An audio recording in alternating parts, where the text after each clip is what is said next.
오늘 이 아침에 주시는 하나님 아버지의 말씀은 사도행전 5장 7절에서 11절 말씀입니다. 사도행전 5장 7절에서 11절 말씀 제가 봉독에 올리겠습니다.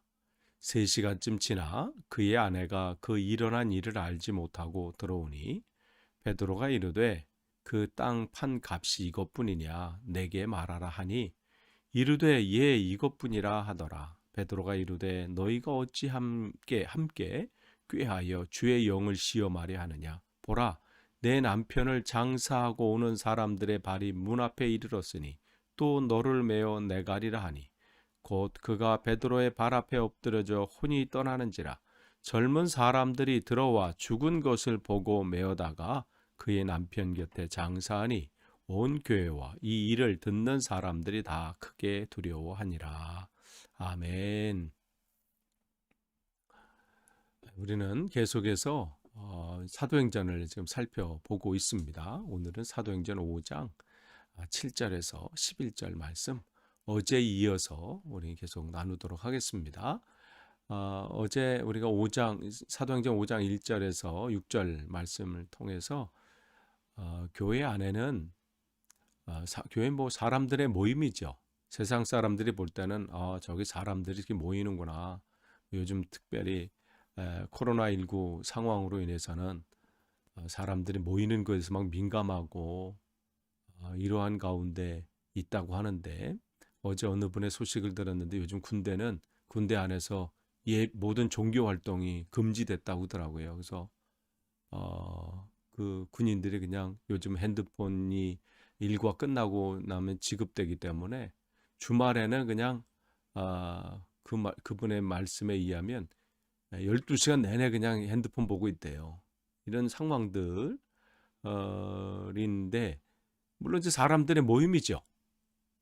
또 이를 위해서 또 우리가 기도해야 되겠습니다. 군대에 놓고 하나님 그 안에 신앙에 또 그 일들이 멈춰지지 않도록 기도해야 되겠지만 사람들의 모임이지만 그 안에는 보이지 않는 힘이 또 임재한다는 사실이에요. 그래서 사람들이 계획을 하고 우리들이 일을 진행하더라도 어느 때는 될 것 같은데 안 될 때가 있고요.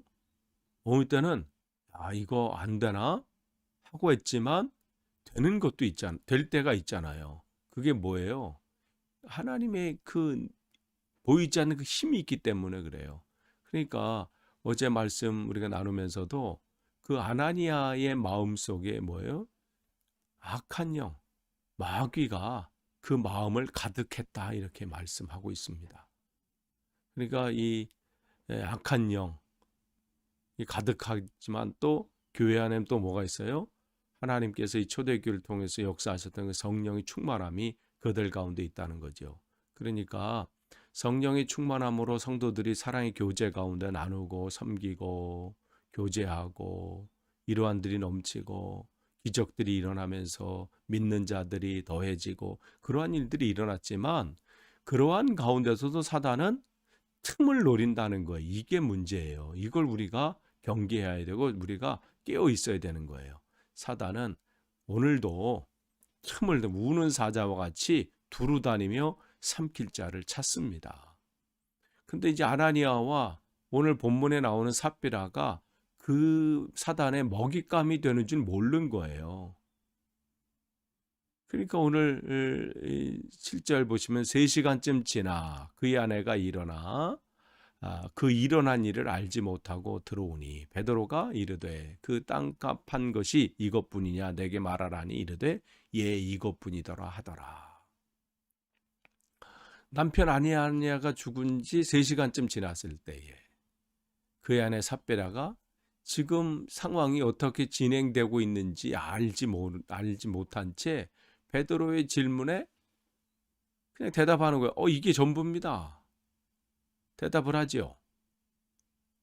그럴 때 9절 이렇게 보시면 베드로가 이르되 너희가 어찌하여 주의 영을 시험하려 하느냐. 보라 내 남편이 장사하고 왔다. 그러면서 너도 그렇게 될 것이다. 삽비라의 대답에 베드로는 안타까운 마음이 가지고 있는 거예요. 왜 괴롭지 않겠어요? 왜 안타깝지 않겠어요? 같이 신앙생활했던 사람인데 같이 성도의 간에 교제를 나누고 나눔이 있었고 했었는데,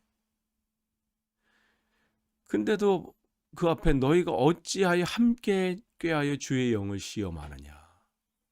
지금 남편 아나니아도 그렇고 부인 삽비라도 동일하게 거짓을 고하지만 이것은 결국 뭐예요? 어제 우리가 본 5장 3절 말씀처럼 성령을 속이는 일이 되고 하나님 앞에 거짓을 고하는 일이 된 것이잖아요. 성경은 이 아나니아와 삽비라 이 부부를 통해서 우리에게 또 이 시대 교회에게 말씀해 주고 싶으신 것이 있는 겁니다. 그건 뭐냐면 하나님께서는 중심을 보신다는 거예요. 그의 마음속에 무엇으로 가득한지, 무엇을 하고 있는지 그 중심을 보시는 거죠. 그것은 예수님께서 이미 바리새인들에게도 직접적으로 하신 말씀입니다. 누가복음 16장 15절 말씀 보시면 너희는 사람들 앞에서 스스로 옳다 하는 자들이나, 그들은 그렇죠. 얼마나 일주일에 2번은 금식하죠. 날마다 시간 정해놓고 기도하죠. 말씀 앞에 그냥 율법을 늘 강론하고 또 그걸 암송하고 있죠. 그러니까 사람들이 볼 때는 저분은 참 경건하다, 대단하다 말하지만 하나님은 뭘 보시는 거예요? 그들의 겉모습에 속는 분이 아니거든요. 그 마음 중심을 보신다고 말씀하셔요. 그래서 너희 마음을 하나님께서 아시나니 이렇게 말씀하셨어요. 너희 중심을 하나님께서 아시나니. 아나니아와 삽비라 이 부부만 그럴까요? 모든 사람이 그렇습니다. 하나님 앞에서 자기 마음을 숨길 수 없습니다. 하나님을 속일 수 없습니다. 그런데 이 부부는 그럴 수 있다고 착각한 것이죠. 물론 처음 계획적으로 하나님을 속이려고 했던 건 아니겠죠. 그냥 베드로를 속였고 또 교회를 속였다고 생각할지 모르지만 결국 이것이 뭐예요? 오늘 성경을 통해서 주님께서 뭐라고 우리에게 말씀하시나요? 이게 성령을 속이는 것이고 하나님 앞에 거짓을 고한 것이라고 우리에게 분명하게 말씀해주고 계십니다. 하나님은 이 모든 것을 알고 계십니다. 그래서 히브리서 4장 13절 말씀, 그 쉬운 성경으로 말씀드리면 이렇습니다. 하나님 앞에서 숨길 수 있는 것은 아무것도 없습니다. 모든 것이 다 드러나기 때문에 그분 앞에서 우리의 모든 것을 보여드려야 합니다. 그렇습니다. 지금 드리는 액수의 많고 적음은 하나님 앞에 그게 중요하지 않습니다. 하나님께서는 과부의 2 렙돈도 정말 귀하고 아름답다고 정말 그 칭찬했던 헌금 액수입니다. 가장 작은 이 화폐 단위 아니에요. 그런데도 그거를 귀하고 많이 드렸다고 말씀을 하셨어요. 그러니까 어쩌면 이 부부는 자기들이 그 땅을 팔고 그래서 그것을 헌금을 드리려고 했을 때 그 액수가 생각했던 것보다 많아 보일 수도 있습니다. 그리고 그것을 또 드리다 보니까 아까운 마음이 생길 수도 있겠죠. 그러니까 부부가 생각하면서 반 정도만 내도 우리는 충분히 우리의 역량에는 충분할 것 같다고 판단을 했겠죠. 그런데 주님은 그들이 그렇게 결정하는 그 깊은 속에 하나님을 향한 사랑하는 이 크기가 어떠한지를 보고 계셨던 것입니다. 처음엔 하나님의 은혜와 사랑에 감격해서 또 사람들이 또 그러한 분위기가 되고 그래서 쫓아 있는지도 모릅니다. 그런데 그 속에 마귀가 틈을 탄 거예요. 돈을 보는 순간 그 마음보다 그 돈의 크기가 더 커졌던 것이죠. 우리가 가진 전부를 하나님 앞에 바친다고 해서 하나님이 우리를 향한 그 사랑, 그것을 우리가 어떻게 다 감당하고 갚을 수 있겠습니까? 근데 하나님께서는 우리에게 원하시는 것이 따로 있다는 것이죠. 그게 다른 무슨 이 사람들처럼 헌금을 하든 뭘 하든 하나님께서 보시는 것은 그 액수나 아니면 그 규모나 그 화려함에 있지 않다는 거예요. 마가복음 12장 30절 말씀 보시면 우리가 잘 아는 말씀이 나오잖아요. 내 마음을 다하고 목숨을 다하고 뜻을 다하고 힘을 다하여 주 너희 하나님을 사랑하라. 하나님이 원하시는 건 이거거든요. 하나님을 사랑하는 것. 그 사랑의 표현이 헌금으로 나올 수도 있고 우리의 수고로 나올 수도 있고 또 다양한 방법으로 나올 수 있어요. 말씀을 묵상하는 것, 전도하는 것, 양육하는 것, 권면하는 것, 이 땅의 삶, 우리의 삶에 이웃을 사랑하는 것, 다양한 모습으로 나타날 수 있지요. 그런데 문제는 우리가 얼마를 하느냐, 무엇을 얼마 자주 하느냐, 얼마나 큰 규모로 하느냐가 중요한 게 아니라 그 마음의 진심으로 하느냐. 그걸 하나님께서는 원하시는 거죠. 또한 우리가 아까 7절 읽었을 때에 3시간쯤 지나서 이 말씀 우리가 또 하나 생각해 볼 게 있습니다. 3시간쯤 지나서 남편이 멸망을 당한 후 3시간이 지난 거거든요. 그 3시간이 지나서 이 부인 삽비라에게도 무슨 시간이 온 거예요? 그에게도 땅값을 결산할 그 시간이 찾아온 겁니다. 남편이 속이고 거짓을 고한 것 때문에 비참한 최후를 맞이한 것을 이 아내가 알았다면, 이 부인이 알았다면 그는 거기서 거짓을 고하지 않았겠지요. 이 결산하는 그 순간의 엄중함을 알았다면, 그 시간이 그냥 허투루 거짓을 고했다가는 고한 것으로 해결될 수 없음을 알았다면 바로 회개했을 것이고, 거짓을 말하려고 했다가도 그 입을 닫고 하나님 이 베드로 앞에 그대로 고했을 겁니다. 그런데 이 아내는, 이 삽비라는 그 시간이 어떠한 시간이어야 되는지를 지금 알지 못한 겁니다. 위선으론 그 하나님 앞에 설 수 없습니다. 이처럼 우리에게도 최종적으로 결산하는 날이 옵니다. 우리의 살아온 그 삶, 내가 가지고 있던 나에게 맡겨주신 그 달란트, 그것을 계산하고 셈하는 그 시간이 온다는 것이고, 또 지금도 그 계속해서 그 셈하는 그 시간은 계속되고 있습니다.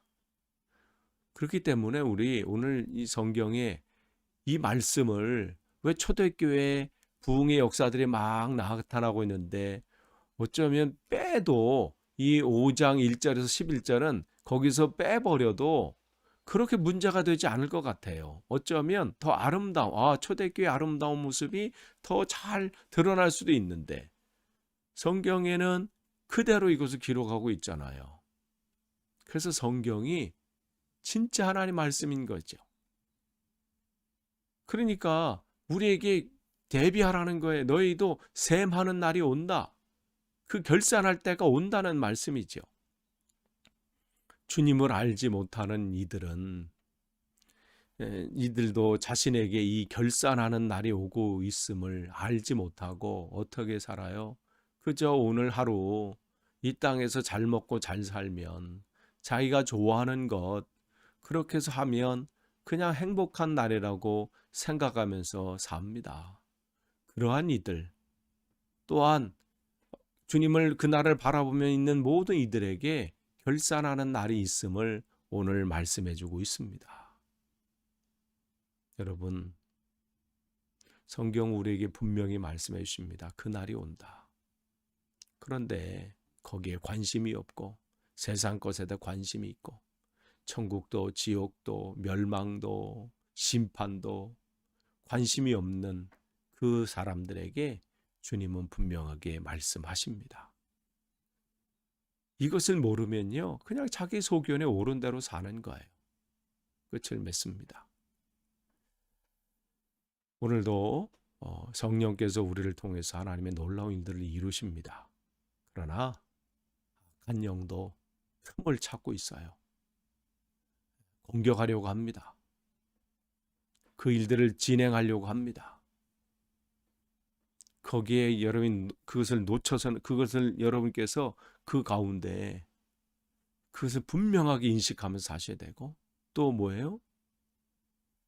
계산하는 날은 분명히 온다는 거예요. 근데 그 앞에서는 우리가 속일 수 없습니다. 내 삶을, 그동안의 삶을 포장한다고 되는 일도 아니고 꾸민다고 되는 것도 아닙니다. 하나님 앞에서는 속일 수가 없습니다. 그날은 적나라하게 드러나는 날입니다. 그렇기 때문에 오늘도 다시 오실 우리 주님을 준비하는 시간이 되어야 되고, 또한 우리 하루하루의 삶이 그러한 하루로 우리는 채워져야 하는 것입니다. 오늘도 그러한 복된 하루 되시기를 간절히 축원합니다. 기도하겠습니다. 하나님 아버지 감사합니다. 오늘도 말씀과 기도로 시작하게 하셨습니다. 하나님 주신 말씀 우리가 놓치지 않게 하시고, 또 오늘도 사단은 우는 사자와 같이 두루다니며 삼킬 자를 찾는다고 했사오니 근신하고 깨어 있어서 다시 오실 주님을 기쁨과 감격으로 맞이할 수 있도록 하루하루가 준비되어지는 시간이 되도록 붙잡아 주옵소서. 예수님의 이름으로 기도하옵나이다. 아멘.